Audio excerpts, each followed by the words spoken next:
mà bây giờ là đón tham đông quanh lớn ăn vốn luôn đó men tờ hai lỡ men công con bọt tay mang tràn tiền lớn nhung khơi video con bỏ tay thị channel na chắp vào đó một lời Campuchia vô channel này men tờ bên trong videoประกันการเงินกับโดยช่วยวิสัยเศรษฐกิจอะไรจำรานได้แม่นอนta lớnกรมคนเยอะตระการบอกกับเราเมียจำเนียน เราจำเนียนคือการตัดสำคัญนี่คือเชื่อปฏิหารได้สับทั้งไงกดบำราการเงินได้เมียนตัวในที่จีในบอสมาในขนมกรมคนมวย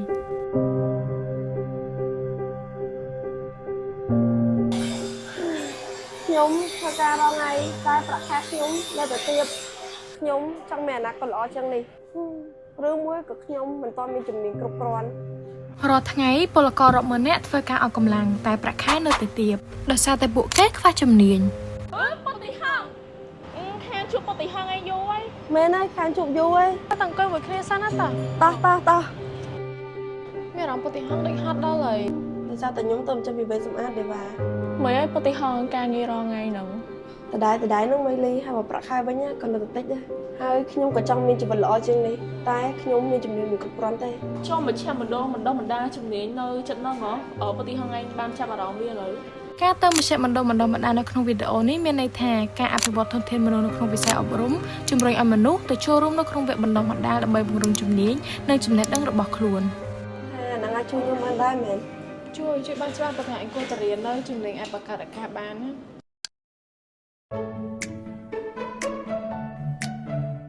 ធនធានមនុស្សគឺជាបុគ្គលដែលមានជំនាញការអប់រំនិងចំណេះដឹងនៅពេលដែលបុគ្គលកាន់តែមានជំនាញច្បាស់លាស់ដូចនេះហើយផលិតភាពក៏កើនឡើងដែរ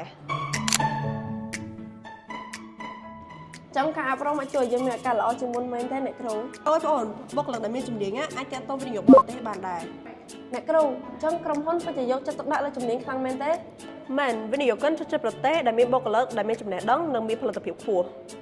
តាមរយៈនេះបុគ្គលិកអាចធ្វើការបានមានប្រសិទ្ធភាពខ្ពស់ប្រសើរឡើងនិងមានសមត្ថភាពនៅក្នុងការងាររបស់ពួកគេនៅពេលដែលមនុស្សទទួលបានការងារបណ្ដុះបណ្ដាលត្រឹមត្រូវពួកគេអាចធ្វើការបានល្អជាងមុនធ្វើការលឿននិងផលិតផលមានគុណភាពខ្ពស់នេះជួយឲ្យអាជីវកម្មរីកចម្រើននិងបង្កើនផលិតភាពសង្គមទាំងមូលដូច្នេះការអប់រំនិងការបណ្ដុះបណ្ដាលមានសារៈសំខាន់ក្នុងការកសាងពលកម្មដែលមានជំនាញនិងរឹងមាំដែលគាំទ្រដល់ការអភិវឌ្ឍសេដ្ឋកិច្ច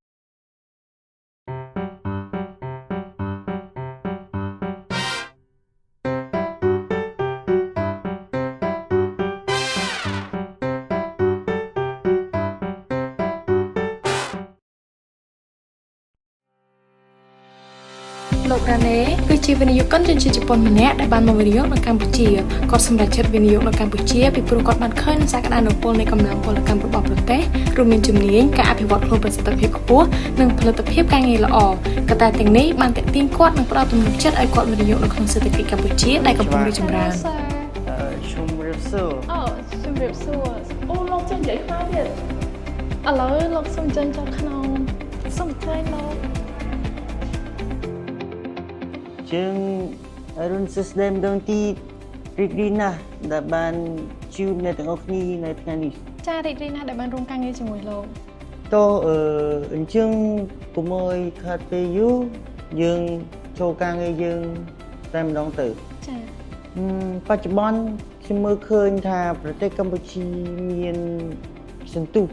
អភិវឌ្ឍលឿនក្រៃលែងចាលោកនិយាយពិតជាត្រូវខ្ញុំឥឡូវហ្នឹងឃើញមាន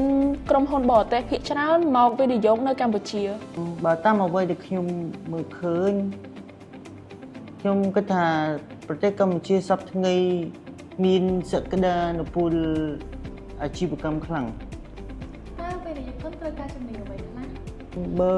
និយាយឲ្យចំទៅក្រុមហ៊ុនពួកខ្ញុំត្រូវការមនុស្សដែលមានសមត្ថភាពក្នុងការប្រើប្រាស់បច្ចេកវិទ្យាអាចប្រស័យតាក់ទងមិនល្អនិងមានសមត្ថភាពនៅក្នុងការដោះស្រាយបញ្ហាដែលកើតឡើងអញ្ចឹងធនធានមនុស្សពិតជាមានសារៈសំខាន់មែនតើក្នុងការវិនិយោគមកលើកម្ពុជាប្រកបណាស់នៅពេលដែលកម្លាំងពលកម្មស្នូលជួបប្រទះការអវត្តទំនុកចិត្តរបស់វិនិយោគិនដូចជាពួកខ្ញុំក៏នឹងកើនឡើងជាលំដាប់ហើយកត្តានេះហើយដែលធ្វើឲ្យពួកខ្ញុំសម្រេចចិត្តវិនិយោគនៅកម្ពុជាគ្មានធនធានមនុស្សគឺមិនអាចធ្វើអ្វីបានទេ យើងត្រូវផ្ដល់អាទិភាពទៅលើការបណ្ដុះបណ្ដាលធនធានមនុស្សដើម្បីឆ្លើយតបទៅនឹងសេចក្តីត្រូវការនៃការរីកចម្រើនរបស់ប្រទេសជាតិជាមួយនឹងសមត្ថភាពធនធានមនុស្សនៅមានកម្រិតចំណុចនេះគឺជាចំណុចដែលទាមទារឲ្យយើងរួមគ្នាដោះស្រាយដើម្បីពង្រឹងដល់គុណភាពនៃការអប់រំបណ្ដុះបណ្ដាលសំដៅលើកកម្ពស់ធនធានមនុស្សរបស់យើង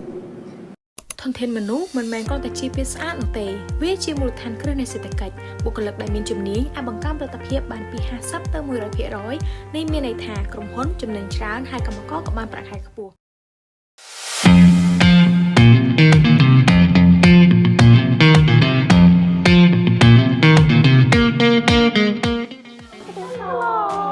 កម្មបណ្ដុះបណ្ដាលបច្ចុប្បន្នខ្ញុំបានច្រើនមែនខ្ញុំបានរៀនជំនាញកុំព្យូទ័រទំនាក់ទំនងនិងធ្វើការងារជាក្រុម ចា៎បានពុតទៅហងឥឡូវដូចខ្លាចហានឲ្យមានទំនុកចិត្តលើខ្លួនឯងជាងមុន ខ្ញុំក៏មានអារម្មណ៍ថាខ្ញុំមានទំនុកចិត្តច្រើនជាងមុនដែរពីមុនខ្ញុំគិតថាខ្ញុំគ្មានអនាគតទេ ឆ្នេះបានខ្ញុំឲ្យពុតទៅហងទៅទទួលវគ្គបណ្ដុះបណ្ដាលធនធានមនុស្សហើយនេះហើយគឺជាធម៌ពលនៃធនធានមនុស្ស វិនិយោគិនបរទេសសម្លឹងរកប្រទេសដែលមានកម្លាំងពលកម្មចេះដឹងអត្ថប្រយោជន៍សម្រាប់កម្ពុជាគឺធំធេងណាស់វិនិយោគិននាំមកនូវមូលធនបច្ចេកវិទ្យានិងទីផ្សារហើយកម្ពុជានឹងទទួលបានការងារល្អៗនិងកំណើនសេដ្ឋកិច្ចនេះជាផលចំណេញសម្រាប់ប្រទេសទាំងមូលស្រមៃមើលបើសិនជាយុវជនខ្មែររាប់លាននាក់មានជំនាញតើកម្ពុជានឹងទៅជាយ៉ាងណាវិនិយោគិននឹងសម្រុកមកកាន់តែច្រើនការងារថ្មីៗនឹងកើតឡើងរាប់សែនតំណែងភាពក្រីក្រនឹងថយចុះ នេះជាអនាគតដែលយើងអាចសម្រេចបានបើយើងទាំងអស់គ្នាវិនិយោគលើការអប់រំនិងជំនាញដូច្នេះសូមគម្រោងចាំចាប់ផ្ដើមរៀនជំនាញថ្មីមួយនៅថ្ងៃនេះសរុបអត្ថប្រយោជន៍សំខាន់ៗដែលអ្នកនឹងទទួលបានមានដូចជាប្រាក់ខែខ្ពស់ជាងមុនការងារមានស្ថិរភាពនិងកិត្តិយសឱកាសធ្វើការជាមួយក្រុមហ៊ុនអន្តរជាតិជីវភាពគ្រួសារប្រសើរឡើងចូលរួមអភិវឌ្ឍប្រទេសជាតិការវិនិយោគលើមនុស្សគឺជាការវិនិយោគលើអនាគតកម្ពុជា ការអប់រំនិងការអភិវឌ្ឍកម្លាំងពលកម្មក៏មានសារៈសំខាន់ណាស់សម្រាប់អនាគតកម្ពុជា ព្រោះកម្លាំងពលកម្មដែលមានជំនាញនិងមានសមត្ថភាពទាក់ទាញវិនិយោគពីបរទេស ហើយធនធានមនុស្សក៏ជួយអភិវឌ្ឍសេដ្ឋកិច្ចឲ្យរីកចម្រើនផងដែរ ការបណ្ដុះបណ្ដាលនិងការអប់រំអាចផ្លាស់ប្ដូរជីវិតមនុស្សបាន ការវិនិយោគលើវិស័យអប់រំគឺជាការវិនិយោគលើអនាគតរបស់ប្រទេសកម្ពុជា